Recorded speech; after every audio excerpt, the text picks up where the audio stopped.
जय हिंद दोस्तों, मेरा नाम है हेमराज और आप देख रहे हैं talk with Hemraj YouTube channel. तो दोस्तों, इस वीडियो में हम बात करेंगे इंडियन एयरफोर्स अग्निवीर वायु नॉन कॉम्बैट भर्ती से जुड़े आपके कुछ प्रश्नों के बारे में। जैसे फॉर्म कहां से डाउनलोड करना है, आपको फॉर्म आपको कहां मिलेगा, स्पीड पोस्ट करना है या नॉर्मल पोस्ट, आपको टिकट कहाँ से मिलेगी, जो उसमें 10 रुपये का स्टाम्प है वो आपको कहाँ से मिलेगा, क्या एक्सपीरियंस सर्टिफिकेट ज़रूरी है या नहीं, और हमें अपने डॉक्यूमेंट्स किस एड्रेस पर सेंड करना है, और क्या करेक्टर सर्टिफिकेट ज़रूरी है या नहीं, और यदि ज़रूरी है तो हम कैसे बनवा सकते हैं, क्योंकि 25 अक्टूबर लास्ट डेट रखी गई है। तो ये करेक्टर सर्टिफिकेट बहुत जल्दी बन जाता है, तो इसके बारे में भी हम इस वीडियो में डिस्कस करेंगे। और हमें अपने एप्लीकेशन फॉर्म के साथ कौन कौन से डॉक्यूमेंट्स अटैच करना है, सब कुछ हम इस वीडियो में डिस्कस करेंगे। तो वीडियो को शुरू से लेकर लास्ट तक जरूर देखिएगा। तो चलिए दोस्तों, स्टार्ट करते हैं। हम बात कर लेते हैं क्या करेक्टर सर्टिफिकेट ज़रूरी है या नहीं। तो जी हाँ, करेक्टर सर्टिफिकेट ज़रूरी है, नोटिफिकेशन में साफ साफ लिखा है, और इसे आपको एप्लीकेशन फॉर्म के साथ अटैच करके भेजना पड़ेगा। ठीक है, तो करेक्टर सर्टिफिकेट होना बहुत ज़रूरी है। ठीक है, अब बहुत सारे कमेंट आ रहे थे कि सर हमें कौन सा करेक्टर सर्टिफिकेट लगाना है। तो देखिए, यदि आपके पास स्कूल का करेक्टर सर्टिफिकेट है तो लगा सकते हैं, लेकिन आप ध्यान में रखेंगे 6 महीने से ज़्यादा पुराना नहीं होना चाहिए।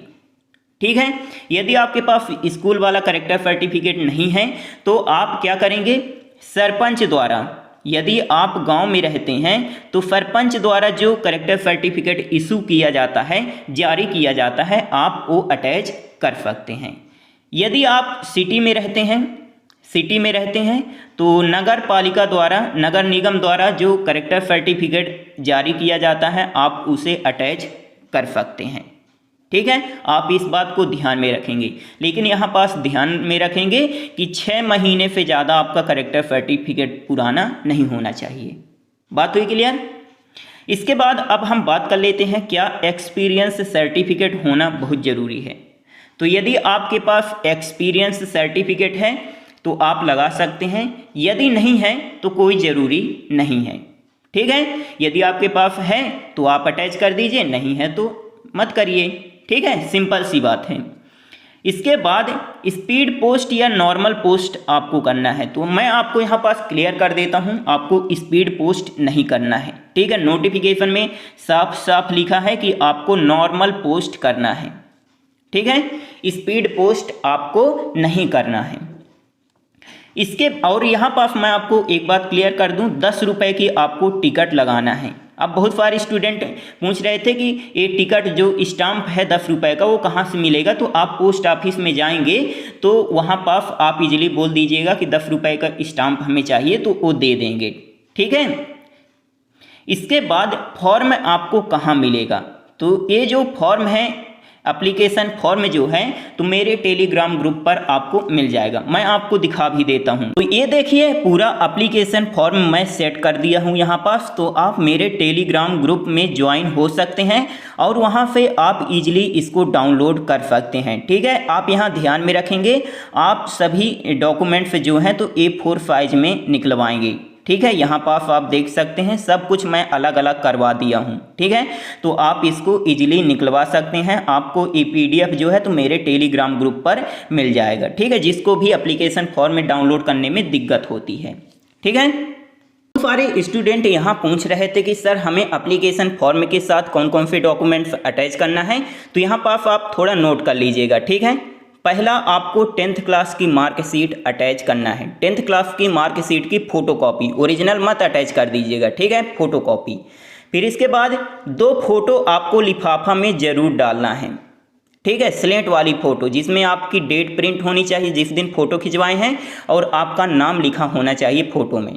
ठीक है, इसके बाद तीसरा आपको क्या करना है, 18 बिलो सर्टिफिकेट या 18+ सर्टिफिकेट आपको अटैच करना है। ये आपको एप्लीकेशन फॉर्म के साथ मिल जाएगा। फिर चौथा आपको क्या करना है, आधार कार्ड की फ़ोटोकॉपी आपको अटैच करना है। इसके बाद यदि आपके पास एक्सपीरियंस सर्टिफिकेट है तो उसे अटैच करना है, यदि नहीं है तो मत अटैच करिए। इसके बाद आपको करेक्टर सर्टिफिकेट अटैच करना है जो 6 महीने से ज़्यादा पुराना नहीं होना चाहिए। करेक्टर सर्टिफिकेट कंपलसरी है, तो 6 डॉक्यूमेंट्स आपको अटैच करना पड़ेगा। ठीक है। तो अब हम बात कर लेते हैं कि आपको अपने डॉक्यूमेंट्स जो है तो किस एड्रेस पर भेजना है। यहाँ थोड़ा आप ध्यान से समझिएगा, आपको दो प्रकार के एड्रेस यहाँ दिए गए हैं। एक पोस्ट ऑफिस वाला एड्रेस दिया गया है और दूसरा आपको ड्रॉप बॉक्स वाला एड्रेस दिया गया है। ड्रॉप बॉक्स का मतलब ये होता है कि यदि आप पोस्ट ऑफिस के द्वारा अपने डॉक्यूमेंट्स सेंड नहीं करना चाहते तो आप इस एड्रेस पर जा कर के अपने डॉक्यूमेंट्स वहाँ दे सकते हैं। ठीक है, वहाँ एक ड्रॉप बॉक्स बना होगा, आप वहाँ अपने डॉक्यूमेंट्स छोड़ सकते हैं। अब यदि आप अपने डॉक्यूमेंट्स पोस्ट ऑफिस के द्वारा भेजना चाहते हैं तो आप इन एड्रेस पर अपने डॉक्यूमेंट्स सेंड करेंगे। ठीक है, पोस्ट ऑफिस के द्वारा। अब यहाँ बहुत सारे स्टूडेंट का कमेंट आ रहा था कि सर हमें कुक और मेस वेटर की पोस्ट के लिए आवेदन करना है, तो हमें अपने डॉक्यूमेंट्स किस किस एड्रेस पर सेंड करना है। तो यहाँ पास आप थोड़ा ध्यान से समझिएगा, यदि आप कुक और मेस वेटर की पोस्ट के लिए आवेदन करना चाहते हैं तो आप पहले एड्रेस और दूसरे वाले एड्रेस पर ही अपने डॉक्यूमेंट्स सेंड करेंगे। ठीक है, पहला एड्रेस और दूसरा एड्रेस। ठीक है, लेकिन आप यहाँ ध्यान में रखेंगे इन दोनों में से कोई एक एड्रेस पर ही अपने डॉक्यूमेंट्स सेंड करना है। ठीक है, बात हुई क्लियर।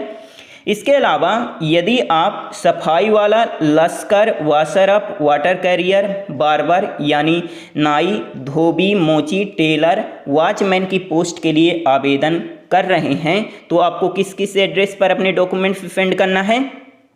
पहले वाले में, तीसरे वाले में, चौथे वाले में और पांचवें वाले में। ठीक है, सेकंड वाले को आपको छोड़ देना है। बात हुई क्लियर। लेकिन आप ध्यान में रखेंगे इन एड्रेस में से किसी एक ही एड्रेस पर अपने डॉक्यूमेंट्स सेंड करना है। बात हुई क्लियर। तो यदि आपको कुछ भी दिक्कत आती है आप कमेंट करके पूछ सकते हैं। आप 25 अक्टूबर से पहले ही डॉक्यूमेंट्स सेंड कर दीजिएगा। ठीक है, तो मिलते हैं अगले वीडियो में, तब तक के लिए जय हिंद, जय भारत।